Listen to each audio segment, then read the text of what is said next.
अच्छा भाई भाई मैंने भल अच्छा सेमती भल था आशा करुच्ची आपण मैंने भलरे थे। सर्वप्रथम श्री श्री ठाकुर चरण प्रणाम। आपण मन मोर आंतरिक जयगुरु निवेदन जन भिडियोटी स्टार्ट करुच्ची। आसतु आज आम देखा श्री श्री ठाकुर अनुकूल चंद्र सत्संग। आसतु देखा श्री श्री ठाकुर सत्संग पवित्र सत्यानुष्ठान पाठ।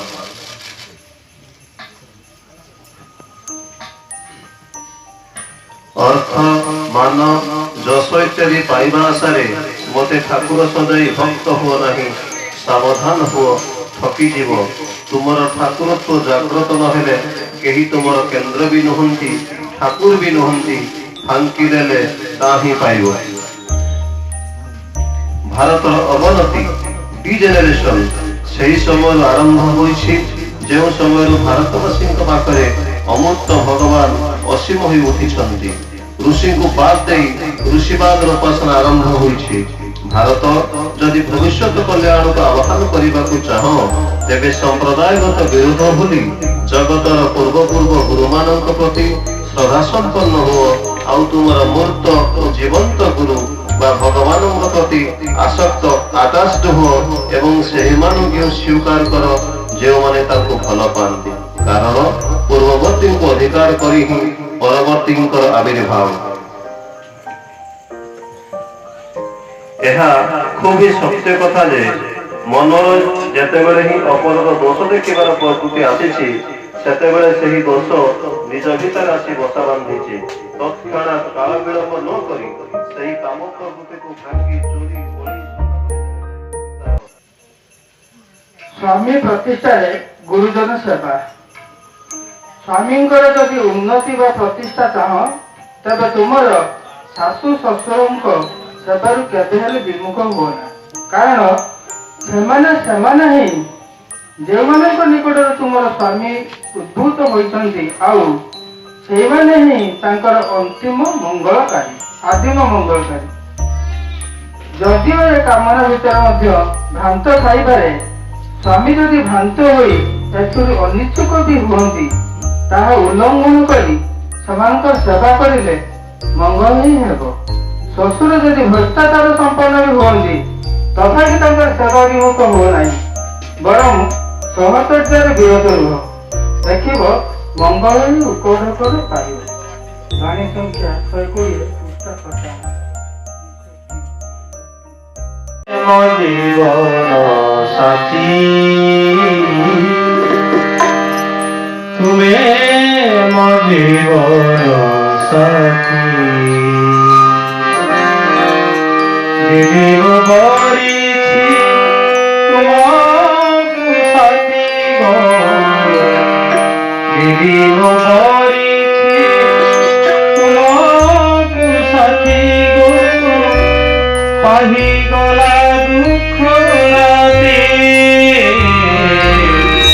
पाही गला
বলি না কখনো বহিতে আমার গান।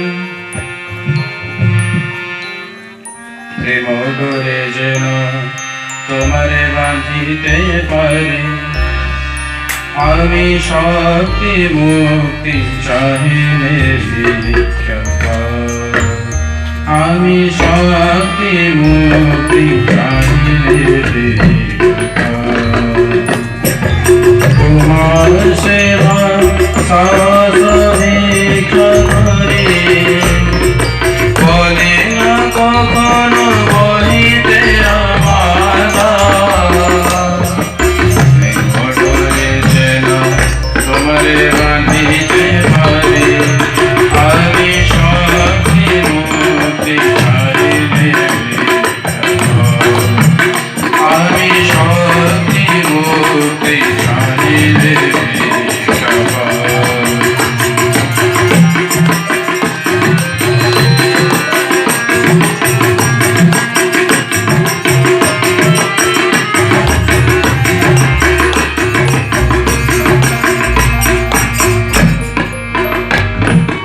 তোমার আদেশে পালতে আগুয়ান, তোমার আদেশে পালতে আগুয়ান। হৃদয়হীন মনে হই যেন ভগবান, তোমার আদেশে পালতে আগুয়ান। হৃদয়হীন মনে হই যেন ভগবান। তব ইচ্ছায় আমার ইচ্ছা হয়, তব ইচ্ছায় আমার ইচ্ছা হয়। মায়ার সাগর অনায়াসে জগতারি, আমি শক্তি মুক্তি চাহিলে ভিক্ষা পাই। আমি শক্তি মুক্তি চাহিলে ভিক্ষা পাই। तुमको कलिया सरा अनरमणि सबली, तुमको कलिया सरा हृदयर भाषा बुझ मोर ईश्वर परा। अनरमणि सबली, तुमको कलिया सरा। अनरमणि सबली, तुमको कलिया सरा। हृदयर भाषा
সারা ঝুমেলা ওরে যে রাধে রাধে কীর্তন গায়ে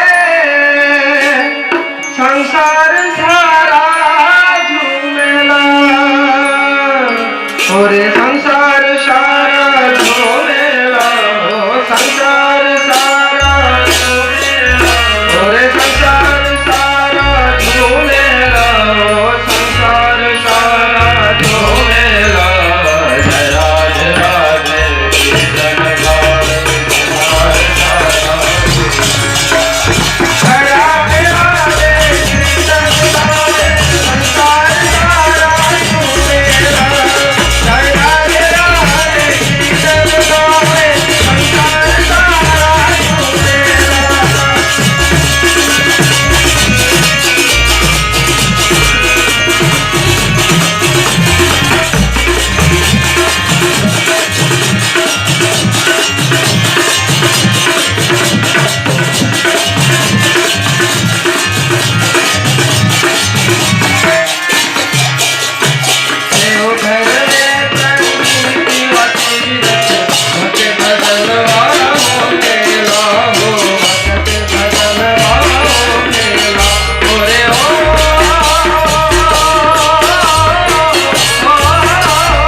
जो सिंहासन रे बसिछंती परम प्रेममय श्री श्री ठाकुर अनुकूल चंद्र से द्वापर जुगरे लीला पुरुषोत्तम कृष्ण चंद्र रूप में आसीथिले आउ आज मध्य चैतन्य महाप्रभुଙ୍କର जन्मदिन से भी से रूप नहीं के आसीथिले आज कलिर शेष पर्याय बसिछंती सिंहासन रे परम प्रेममय श्री श्री ठाकुर अनुकूल चंद्र तांको श्री चरण रे आमे समस्त बसिकी प्रभु को उपभोग करछंती आउ ये सत्संगटी प्रदान करिछंती ये गुरुहर कर्ता आमर सुदर्शन नना सुदर्शन पंडा आ उद्देश्य जानिले तांकर स्थान पुओ आमर श्रद्धेय बनमाली जार नीक नाम है तपुर बाहाघर सरी जाइछि आज तृतीय दिन से उपलक्षे प्रभुଙ୍କର এই दिव्य सत्संग आ मु प्रार्थना करिवि परम पिता श्री चरण रे हे परम पिता हे दीन दयाल से बनमाली आ सी मोर भी आदरर छात्री माँ भारती ये भी छात्र सबू माने जुड़ी होइचंती आ कालंदी तमर सान भाई आपनकर सुदर्शनर सान भाई हमर कालंदी नना प्रति घरे मोर जो सत्संग हुए तार सबू दायित्व तार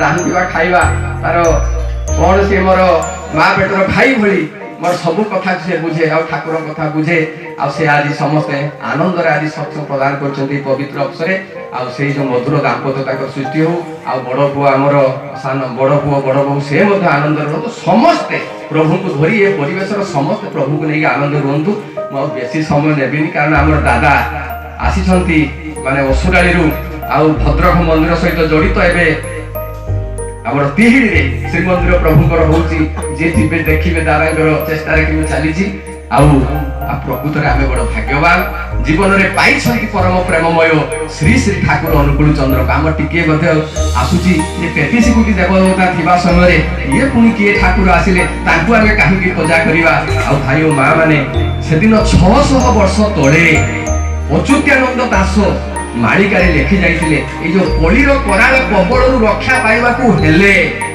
एभली जणे माने परम पुरुष महापुरुष शब्द व्यवहार करनाती तमे अच्युतानंद दास बहुत साधु संत आसीबे कलिरे आमକୁ रक्षा करिवा पाई कारण आमे सबु माने कुळ हरा हे जाइछंती वैशिष्ट छरा हे जाइछंती त हमकु सुधारिया पाई समस्त आसीले आ जते महापुरुष पदरे महापुरुष शब्द पागरे महापुरुष शब्द व्यवहार करतला बेले परम प्रेममय श्री श्री ठाकुरଙ୍କ श्री चरण रे परम पुरुष शब्द व्यवहार करछंती कोन कहिथिले अनुकूल नामे परम पुरुष 600 वर्ष तळे अच्युतानंद दास तांको ताळपुथरे लिखिथिले अनुकूल नामे परम पुरुष सत नाम नै संगे एकली कलुष से नाश करिवे नाम प्रेमर संजोगे आ जुग पुरुषोत्तम से होइबे देश विदेश रे पुनी महाशून्यवाणी अच्युति देखिबो एहा मोर ध्रुव बाणी जहा कहिथिले सेही गुरुंकर आज हम संधान पाइछंती 135 वर्ष हैला हम ठाकुरंकर हैला आसीबा वर्तमान किछि हेइनी खाली मुंडुळा चालीछि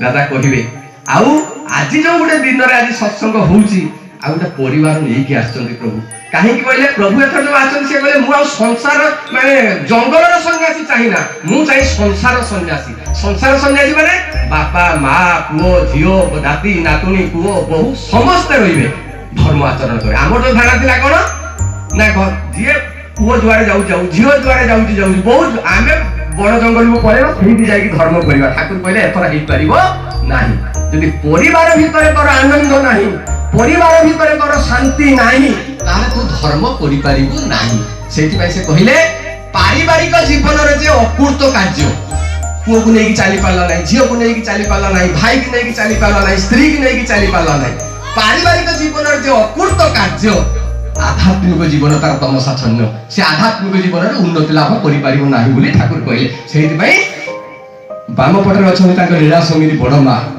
दक्षिण रे तांकर बड़ पुओ आउ रहण नाती जहा निर्देश आज सत्संग परिचालित आचार्य यही हूँ गोटे आदर्श परिवार से आम देवघर को छुट्टी जाऊ आम परिवार में किसी अशांति हेले से ठाकुर कहले सुविधा हेले ठीक आस ये जो सत्संग देवघर आम आसती आज समस्त छुट्टी आसती सुविधा हेले ठीक आस तार माने किंतु यही बुझी चली धरी कही झील धरी जदि चली पारे कही से दया नहीं आसती आउ मोर भारती आउ बनमाली एमाने बनमाली मोर दीक्षा नहीं ठाकुरंकर कौन कौची न कौची दादा को कहबो मो भारती मां पाखर मध्य अड़ी माने एठी किछि नाही आमे माता जी हेइजवानी कि बाबा जी हेइजवानी प्रभु कर ओटे सत्य नाम पाइबा आ सकाळे संध्या प्रार्थना करिबा गुरुजन माने को प्रणाम निवेदन करिबा एही भीतर दे हमर सासु ससुरकर कथा मानि चलिबा बापा मां आ ठाकुर कहले এই যে বনମାଳି ଆଉ ଆମର ବଡ଼ ପୁଅ এই যে অছন্তি বাপা মা হেলে ସବୁଠାରୁ ବଡ଼ ଦେବତା ସାକାର କହିଲେ ଯିଏ ବାପା ମା ଗୁରୁ ଗୁରୁଜନଙ୍କୁ ନ ମାନିବ ସେ ମୋର ଆଶୀର୍ବାଦ ପାଇପାରିବ ନାହିଁ। ଠାକୁର କହିଲେ ପିତା ସ୍ୱର୍ଗ ପିତା ଧର୍ମ ପିତା ହିଁ ତପର ନନ୍ଦନା ପିତୃ ପ୍ରୀତି ପ୍ରସାରିଆରେ ସବୁ ଦେବତାର ବନ୍ଦନା। ଆଉ ମାତୃଭକ୍ତି ଅତୁଟ ଯେତେ ସେଇ ପିଲା ହୁଏ କୃତି ସେତେ। ଆଉ ଆରାଧ୍ୟ ଦେବ ପିତାକେ ତୁମେ ନିତ୍ୟ କର ନମସ୍କାର ଜ୍ଞାନଦାତା ତିନି ଜନ ଶିବ ରୂପରେ ତିନି ତୁମାର। ସେଦିନ ଆଶ୍ରମରେ ଠାକୁର ବସିଛନ୍ତି ଗୋଟିଏ ଛୋଟିଆ ଝିଅ ସେ ଆଶ୍ରମର ଠାକୁରଙ୍କ କୂଳରେ ସବୁବେଳେ ବସିକି ପଢେ। ସେ ଝିଅ ବଡ଼ ହେଲା ସେ ଝିଅ ବାହା ହେଲା ଯୋଉଦିନ ତାର ବାହାଘର ହେଇକି ଠାକୁରଙ୍କୁ ଦର୍ଶନ କରିକି ଯାଉଛି ସେଦିନ ଠାକୁର ତାକୁ କିଛି ମାଗିଲେ କହିଲେ ମୋ ମାଟା ମୋ ଲକ୍ଷ୍ମୀଟା ମୋ ସୁନାଟା ତୁ ତ ଆଜି ମତେ ଛାଡିକି ପର କରିକି ଚାଲିଯିବୁ କିନ୍ତୁ ମୁଁ ତତେ ଗୋଟେ ଜିନିଷ ମାଗିବି ମତେ ଦବୁ। ସେତେବେଳେ ଝିଅଟି ବଡ଼ ଚିନ୍ତାରେ ପଡ଼ିଗଲା କାରଣ ବାହା ହେଇଛି ଆଉ ତାର ସୁନା ଗହଣା ସବୁ ଅଛି। ସିଏ ମନେ ମନେ କାରଣ ଠାକୁର ପାଖକୁ ଯିଏ ଯେତେବେଳେ ଯାଏ ସିଏ ମାଗନ୍ତି। କାହିଁକି ମାଗନ୍ତି? ଆମର ଦୁଃଖ କଷ୍ଟ ଦଣ୍ଡକୁ ଦୂରେଇ ନେବା ପାଇଁ ସେ ମାଗନ୍ତି। ସେ କହୁଛି ଯେତେବେଳେ ଯିଏ ଯେତେବେଳେ ଆସିଲା ସେ ଠାକୁରଙ୍କୁ ସବୁ ମାଗନ୍ତି ମତେ ଅମକେ ଦେ ସମକେ ଦେ ସମକେ ଦେ। ରେ ଇଏ ବୁଢା ବ୍ରାହ୍ମଣର ତ ବେଶୀ ଲୋଭ ଅଛି ଏଇ ଯୋଉ ସୁନା ଗହଣା ହାର ମୁଁ ପିନ୍ଧିଛି ଇଏ ବୁଢା ତ ଲକ୍ଷ୍ୟ ଅଛି ସେଇଟା ନବ ଆଉ କଣ କରିବ। ଛୋଟ ବେଳୁ ତ କୂଳରେ ବଢିଛି ଠାକୁରଙ୍କର କହିଲା ହଁ ଠାକୁର ପ୍ରଣାମ ମୁଁ ଯାହା ଆପଣ ମାଗିବେ ମୁଁ ଦେବି କିନ୍ତୁ କଣ ମାଗିଲେ ଭାଇ ମା ମାନେ ଜାଣନ୍ତି? ଠାକୁର କହିଲେ ମୋ ମାଟା ମୋ ଲକ୍ଷ୍ମୀଟା ମୋ ସୁନାଟା ମତେ ଗୋଟିଏ ଭଲ ସନ୍ତାନଟିଏ ତୁ ଦବୁ ଗୋଟେ ଆଦର୍ଶ ସୁସନ୍ତାନଟିଏ ମତେ ଦବୁ। ଆଥର ଆଇଲା ବେଳକୁ ସୁସନ୍ତାନଟିଏ ଦବୁ ଯୋଉ ପିଲାକୁ ସମସ୍ତେ ଭକ୍ତି କରିବେ ଶ୍ରଦ୍ଧା କରିବେ ବିଶ୍ୱାସ କରିବେ ଏଇଭଳି ପିଲାଟିଏ ମତେ ଯେମିତି ତୁ ପ୍ରଦାନ କରିବୁ। ଏଇ ହଉଛନ୍ତି ଆମ ଠାକୁର କଣ ଚାହାନ୍ତି ଏଇ ସେଥିପାଇଁ କହିଲେ ବିବାହର ମାନେ ବିବାହଟା ଖେଳନା ଭାବ ନାହିଁ ଯୋଉଥିରେ ତୁମର ଜୀବନ ଆଉ ଜନନ ଜଡ଼ିତ। ସେଥିପାଇଁ ଇଂରାଜୀରେ କହିଲେ marriage is not a matter of contact marriage is not a matter of contact but it is solemnly needed to draw in one's bosom of heart with all car servicing arranging catching କହିଲେ ବିବାହ କୌଣସି ଚୁକ୍ତିର ବିପାର ନୁହେଁ ଦୁଇ ଜଣଙ୍କ ହୃଦୟ ମଧ୍ୟରେ ପବିତ୍ର ମିଳନ ହେଉଛି ବିବାହ। ଆଉ ସେ ପବିତ୍ର ମିଳନ ଦେଇ ଯୋଉ ଇଥର ଜଗତରେ ବୁଲୁଛନ୍ତି ପବିତ୍ର ଆତ୍ମା ଆସନ୍ତି ଏଇ ସଂସାର ମଧ୍ୟକୁ। ଯୋଉ ବିବାହ ଆଜି ବିଭ୍ରାଟ ହେଇଯାଇଛି କିଏ କେତେବେଳେ କୋଉ ଜାଗାରେ କଣ କିଏ ବିବାହ କରୁଛି ଯାହା ଫଳରେ ଆଜି କିଭଳି ସନ୍ତାନ ଆସିକି ଆମକୁ ସବୁ ଜର୍ଜରିତ କରୁଛନ୍ତି। ଯାହା ବେଶୀ ନେବି ଆସିଛନ୍ତି ଠାକୁର ତାଙ୍କ ଦାଦା ଆଜି ପ୍ରସଙ୍ଗରେ କହିଦେବେ ତେବେ ଏଇ ହୃଦୟ ସିଂହାସନରେ ପ୍ରଭୁଙ୍କୁ ବସେଇବା। ହୃଦୟ ଜଳାଇ ପ୍ରୀତିର ଆଲୋକ ହୃଦୟ ଜଳାଇ ପ୍ରୀତିର ଆଲୋକ ଆମର ପରଶ ପାଇ ତୁମକୁ ଜୀବନେ ନେଇ ମୋ ପ୍ରଭୁରେ ତୁମକୁ ଜୀବନେ ନେଇ ମୋ ପ୍ରଭୁରେ ତୁମକୁ ଜୀବନେ ନେଇ ଏ ଜୀବନ ପ୍ରଭୁ ତୁମରି ସଜନା ଏ ଜୀବନ ପ୍ରଭୁ ତୁମରି ସଜନା ହେ ପରମ ପିତା ହେ ନମ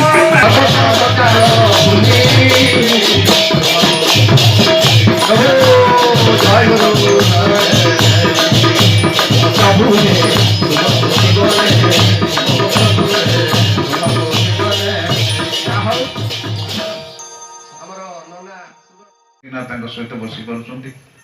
ଯୁଗେ ଯୁଗେ ସେ ନରୋତ୍ତମ ଧାରଣ କରି ଧରା ପୃଷ୍ଠକୁ ଅବତରଣ କରନ୍ତି ଆମମାନଙ୍କ ପରି ଏଇ ମୂର୍ଖ ଦିଗ ଅଧମ ଯିଏକି ଯେଉଁମାନଙ୍କ ଭିତରେ ଧର୍ମର ଗ୍ଳାନି ହେଇଛି ତାଙ୍କୁ ଟିକେ ଭଲ କଥା କହି ଭଲ ବାଟ ଦେଖେଇ ଭଲ ମଣିଷ କରିବାର ଯେଉଁ ଇଚ୍ଛା ଆଗ୍ରହ ପ୍ରକାଶ କରି ଆମେ ଆଜି ତାଙ୍କ ପାଖରେ ଧରା ପଡ଼ିଯାଇଛନ୍ତି।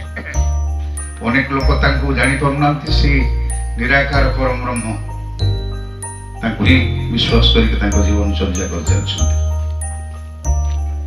ସିଏ ହେଲେ ପୁରୁଷୋତ୍ତମ। ଜଣେ ଭକ୍ତ ଦିନ ପଚାରୁଥିଲେ ପୁରୁଷୋତ୍ତମ ମାନେ ଉତ୍ତମ ପୁରୁଷ। ଏଇଟା ବି ସମସ୍ତଙ୍କର ଧାରଣା ଅଛି ପୁରୁଷୋତ୍ତମ ମାନେ ଭଲ ମଣିଷ। ସେ କିନ୍ତୁ ଭଲ ମଣିଷ ନୁହନ୍ତି ଠାକୁରଙ୍କ କଥାରେ ତାଙ୍କ ଅର୍ଥରେ ସର୍ବୋଚ୍ଚ ପୂରଣ ସ୍ୱଭାବ ସମ୍ପନ୍ନ ବ୍ୟକ୍ତି ସେ ସମସ୍ତଙ୍କୁ ପରିପୂରିତ କରିପାରନ୍ତି ସମସ୍ତଙ୍କୁ ପୂରଣ କରିପାରନ୍ତି। ଆଉ ତାଙ୍କୁ ଯୋଉମାନେ ଅନୁସରଣ କରି ଚାଲନ୍ତି ସେମାନେ ବି ପୂରଣ ପ୍ରମାଣ ସ୍ୱଭାବ ତାଙ୍କ ଭିତରେ ଗଢ଼ି ଉଠେ ବଢି ଉଠେ। ତେଣୁ ଯୋଉମାନେ କାହାରିକି ପରିପୂର୍ଣ୍ଣ କରିପାରନ୍ତି ନାହିଁ ଠାକୁର କହିଲେ ସେମାନେ କାପୁରୁଷ।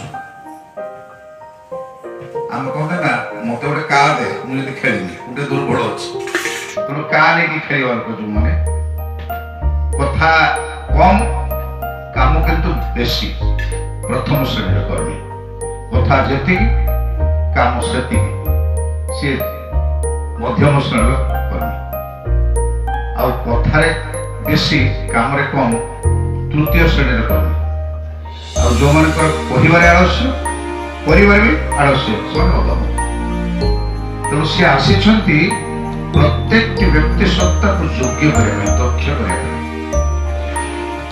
ଆମେମାନେ ତାଙ୍କୁ ନେଇ এই ଜୀବନ ଚର୍ଚ୍ଚା କଲେ ଆମର ଅନେକ ଅଭାବକୁ ଆମେ ପରିପୂର୍ଣ୍ଣ କରିପାରିବା ସେଥିପାଇଁ ଏ କଳିର ଶେଷ ଭାଗରେ ସର୍ବଶ୍ରେଷ୍ଠ ଏବଂ ସର୍ବଶେଷ ବିଭକ୍ତିତ ପୁରୁଷୋତ୍ତମ ଆସୁଛନ୍ତି ଯିଏକି ଆମମାନଙ୍କର ଆଖି ଖୋଲି ଦେଇଛନ୍ତି ଏ ଧର୍ମକୁ ନେଇ ଏ ଜ୍ଞାନକୁ ନେଇ ଏ ବୁଦ୍ଧିକୁ ନେଇ ଏ ଯୋଗ୍ୟତାକୁ ନେଇ ଏ ଦକ୍ଷତାକୁ ନେଇ ଏ ମଣିଷପଣକୁ ନେଇ ହତଭାଗ୍ୟ ସେମାନେ ଯେଉଁମାନେ ପାଖରେ ଥାଇ ସମୁଦ୍ରର ଲୁଣିଆ ପାଣି ଚାଖୁଛନ୍ତି କିନ୍ତୁ କ୍ଷୀରସାଗରର ସେ ଅମୃତମୟ ସ୍ୱାଦଟାକୁ ସେମାନେ ଚାଖି ପାରୁନାହାନ୍ତି ସୁଦୂର ଆମେ ବହୁତ ବାଟରୁ ଆସିଛେ ବିଭିନ୍ନ ଗ୍ରାମରୁ ଆମମାନେ ଆସିଛନ୍ତି କାହିଁକି ଆସିଛନ୍ତି କ'ଣ ପାଇଁ ଶ୍ରୀ ଶ୍ରୀ ଠାକୁରଙ୍କର ଜୀବନ ଦର୍ଶନର କଥା এই ଭଜନ କୋରସ କୀର୍ତ୍ତନ ମାଧ୍ୟମରେ ଆଲୋଚନା ମଧ୍ୟରେ ହେବ ଆମେ ଯେଉଁ କେତେକ ସମୟ ଏଠି ବିତେଇବା ତାଙ୍କୁ ନେଇକି ବିତେଇବା ଆଜି ବିବାହ କାର୍ଯ୍ୟକ୍ରମ ସମାପନ ହେଇଛି ସୁଦର୍ଶନ ଭାଇଙ୍କର ଘରକୁ ନୂଆ ବୋହୂ ଆସିଛି ଏ ବିବାହଟା କ'ଣ ଆମେ ତ ଜାଣିଛନ୍ତି ସବୁ ଏ ଦାମ୍ପତ୍ୟ ଜୀବନ ଏ ପରିବାରର ଏକ ପ୍ରୟୋଜନୀୟ ଏବଂ ପ୍ରଧାନ ଅଙ୍ଗ ଏ ଦାମ୍ପତ୍ୟ ଜୀବନରୁ ତ ସବୁ ଆଜି ପରିବାର ସୃଷ୍ଟି ହେଇଛି ଦାମ୍ପତ୍ୟ ଜୀବନ କହିଲେ ଜଣେ ସ୍ୱାମୀ ଏବଂ ସ୍ତ୍ରୀ এই স্বামী স্ত্রীর সংজ্ঞাটা যে বহু পুরাতন কালর আর্যপৃষ্টি ভারতবর্ষর বিভিন্ন রাজ্যের যে ভাবে তাঁর জীবনটা গড়ি উঠিছি সর্বপুরাতন সংস্কৃতি সংস্কারକୁ ନେଇକି ଶ୍ରୀ ଶ୍ରୀ ଠାକୁର ଆମମାନଙ୍କୁ ଗ୍ରହଣକୁ ଆସିଲେ ଠାକୁର ଯେକୌଣସି କଥା କୁହନ୍ତି ସେ ଶବ୍ଦର ତାତ୍ତ୍ୱିକ ଅର୍ଥଟାକୁ ସେ ଆଗେ ବ୍ୟାଖ୍ୟା କରି କୁହନ୍ତି ବିବାହ ବୋଇଲେ ବି ଉପସର୍ଗ ବହ ଧାତୁରୁ ଭ ପ୍ରତୀକ ଆସିଛି ତାପରେ ବିଶେଷ ଭାବରେ ବହନ କରି ଚାଲିବ ବିଶେଷ ଭାବରେ ବହନ କରି ଚାଲିବ ଏ ବିଶେଷ ଭାବରେ ବହନ କରି ଚାଲିବା ମାନେ ସ୍ତ୍ରୀ ବା ଯେ କେବଳ ସବୁବେଳେ ସ୍ୱାମୀକୁ ବହନ କରି ଚାଲିବ ତା ନୁହଁ ଆଉ ସ୍ୱାମୀ ଯେ ସ୍ତ୍ରୀକୁ ସବୁବେଳେ ବହନ କରି ଚାଲିବ ତା ନୁହଁ ପ୍ରତ୍ୟେକଙ୍କର ବୈଶିଷ୍ଟ୍ୟ ଅନୁଯାୟୀ ବହନ କରିକି ଚାଲିବ ଇଏ ପୁରୁଷ ଇଏ ପୂରଣକାରୀ ଇ ସର୍ବୋଚ୍ଚ ପୂରଣ ସ୍ୱଭାବ ସମ୍ପନ୍ନ ବ୍ୟକ୍ତିଙ୍କୁ ଅନୁସରଣ କରି ଚାଲିବ ଭିତରେ ଦେଇ ସେ ଜାଣିବ ବୁଝିବ ମୋ ଠାକୁର ତାଙ୍କର ଲୀଳା ସଙ୍ଗିନୀ ଶ୍ରୀ ଶ୍ରୀ ବଡ଼ମାଙ୍କୁ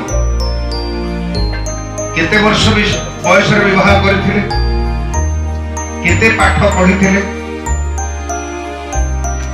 ସେ ବିବାହ କରି ତାଙ୍କ ଘରକୁ ଆସିଲା ବେଳେ ଶାଶୁ ଶ୍ୱଶୁର ଆଉ ଯେ ପରିବାରର ସମସ୍ତ ଆମ ପାରିବାରିକ ଜୀବନ ଭିତରେ ଚାଷବାସ ପାଖରୁ ଆରମ୍ଭ କରି ଯାହା ଯାହା ଆମର ପୋଷଣ ନିମିତ୍ତ ଆମେ ପ୍ରସ୍ତୁତ କରି ଜାଣିଥାନ୍ତି এই ঘরକୁ ବହୁଟିଏ ଆସିଲେ ତାହାର ସହଭାଗୀ ସେ ସୁଯୋଗ ସୃଷ୍ଟି କରୁନି ପରିବେଶଟା ତାଙ୍କୁ ସୁଯୋଗ ଦଉନି ଏଣେ ପରିବେଶ ସୁଯୋଗ ନ ପାଇ ମଧ୍ୟ ସେମାନେ ସତ୍ସଙ୍ଗକୁ ଆସିବାକୁ ବିମୁଖ ଯାହା ଫଳରେ ତାଙ୍କ ଜୀବନ ଆଗେ ନଷ୍ଟ ହେଉଛି ଆମେ ଦେଖୁଛନ୍ତି ଅନେକ ଉଦାହରଣ କେତେ ଆତ୍ମହତ୍ୟା କିଏ କାହାକୁ ଆଜି ହତ୍ୟା କଲାଣି ଯିଏ ବିବାହ କରି ଗଲା 6 ମାସ 8 ମାସ ଭିତରେ କିଏ ଡିଭୋର୍ସ କଲାଣି ବହୁ କଥା ଆମ ନଜରକୁ ଆସୁଛି ତେଣୁ ଏ ମୂଳ କାରଣ କ'ଣ ନା ଶ୍ରେୟ ନିଷ୍ଠା ନାହିଁ ଆଦର୍ଶ ପ୍ରଣତା ନାହିଁ ଯାହାକୁ ଅନୁସରଣ କରି ଚାଲିଲେ ଜୀବନଟା ମଧୁମୟ ହେବ ସୁଖ ଶାନ୍ତି ଆସିବ ସେ କଥା ଉପରେ ନଜର ନାହିଁ ଆଉ କୋଉ କଥା ଉପରେ ନଜର ଆଜିକାଲି ଗୋଟେ ବିବାହ ପ୍ରସ୍ତାବ ଉପରେ ପ୍ରଥମ ଝିଅ ଘର ବାଲା କହୁଛନ୍ତି ପୁଅ କିଛି ଚାକିରି କରିଛି ରୋଜଗାର କରିଛି କେତେ ଟଙ୍କା ପ୍ୟାକେଜ କେତେ ଯୋଗ୍ୟତା ଉପରେ ଖୁବ୍ କମ୍ ନଜର। ଯାହା ପଢିଥିଲେ ଚଳିବ, ବିଏ ତ ପଢିଛି ହବ, କିନ୍ତୁ କେତେ ପ୍ୟାକେଜ ପାଉଛି ଟଙ୍କା ପରି। ଠାକୁର କହିଲେ ଅର୍ଥ ମାନ ଯଶ ଇଏ ପାଇବା ଆଶରେ ତୁ ମୋ ପାଖକୁ ଆନ, ମତେ ଠାକୁର ସଜେଇକି ଭକ୍ତ ହବା। ମା ପଞ୍ଚମ ଶ୍ରେଣୀରେ ପଢୁଥିଲେ, ଠାକୁର ମାଟ୍ରିକ ପରୀକ୍ଷା ଦେଇନଥିଲେ, ସେ ମେଡିକାଲ ଷ୍ଟୁଡେଣ୍ଟ ହିସାବରେ ସିଲେକ୍ଟ ହେଇଗଲେ। ସେତେବେଳେ ସେ ମେଡିକାଲ ପଢିଲେ, ପଢି ସାରିଲା ପରେ ଚାକିରି ପାଇଁ ଅର୍ଡର ଗୋଟେ ଆସିଲା ଆପଏଣ୍ଟମେଣ୍ଟ ଲେଟର, ତାକୁ ଚିରିକି ଫିଙ୍ଗିଦେଲେ। ତାଙ୍କ ପରିବାର ମଧ୍ୟ ବହୁତ ଅଭାବ ଥିଲା, ଆମେ ତ ଜାଣିଛନ୍ତି, ଏ କଥା ଆମେ ଜାଣିଛୁ, କିନ୍ତୁ ଚାକିରି କଲେନି। କଣ କଲେ ନା ଡାକ୍ତର ହିସାବରେ ସେବା କଲେ। ସେବା କରି କଣ କଲେ, ପଇସା ରୋଜଗାର କଲେ, ତା ବି କଲେ। ଯେତେ ପଇସା ସେ ରୋଜଗାର କରିଥାନ୍ତୁ ନା କାହିଁକି, ଯେ ରୋଗୀ ମାନେ ଦେଇଥାନ୍ତେ, ସେ ରୋଗୀ ମାନଙ୍କର ପକ୍ଷରେ ଔଷଧରେ ତାକୁ ବିନିଯୋଗ କରୁଥିଲେ। ମା କଣ କରୁଥିଲେ, ରୋଷେଇ ଜାଣିନଥିଲେ, ଆଉ କହିଦେଲେ ଜାଣେ ନା କରେ ନା ହୁଏ ନା, ଏ କଥା କହିବୁନି କେବେ, ସେ କହିନଥିଲେ। ଶାଗ ଲୁଣିଆ କରିଦଉଥିଲେ, ସେ କ୍ଷୀରି ପାୟସ କଲାବେଳେ ମଧ୍ୟ କିଛି ଭୁଲ ଢାଙ୍କି ଯାଉଥିଲା, ତଥାପି ପରିବାଟା ଛାଡୁନଥିଲେ। କାରଣ ଠାକୁର କହୁଥିଲେ ନାରୀର ପ୍ରଧାନ 8ଟି ଲକ୍ଷଣ ହଉଛି, ମୁଁ ସବୁ କଥା ମନେ ରଖିପାରିବି, ନିଷ୍ଠା, ଧର୍ମ, ଶୁଶ୍ରୂଷା, ସେବା, ସାହାଯ୍ୟ, ସଂରକ୍ଷଣ, ପ୍ରେରଣା ଆଉ ସୁପ୍ରଜନ। ଏଇ ଭୂଷଣ ହଉଛି ନାରୀର। ଆଉ ଚାକିରି କରିବା କଥା ତ ନାରୀର ଭୂଷଣ ନୁହଁ। ଯେତେ ମା ସବୁ ଆମର ପୁରାତନ କାଳରେ ସବୁ ମା ଥିଲେ, ଅଛନ୍ତି, ଏବେ ବି ଅଛନ୍ତି, ସେମାନେ କଣ ସବୁ ଚାକିରିଆ? ଠାକୁର କହୁଥିଲେ এই ଚାକିରିଆ ଶବ୍ଦଟାକୁ ମୁଁ ପସନ୍ଦ କରେ ନା।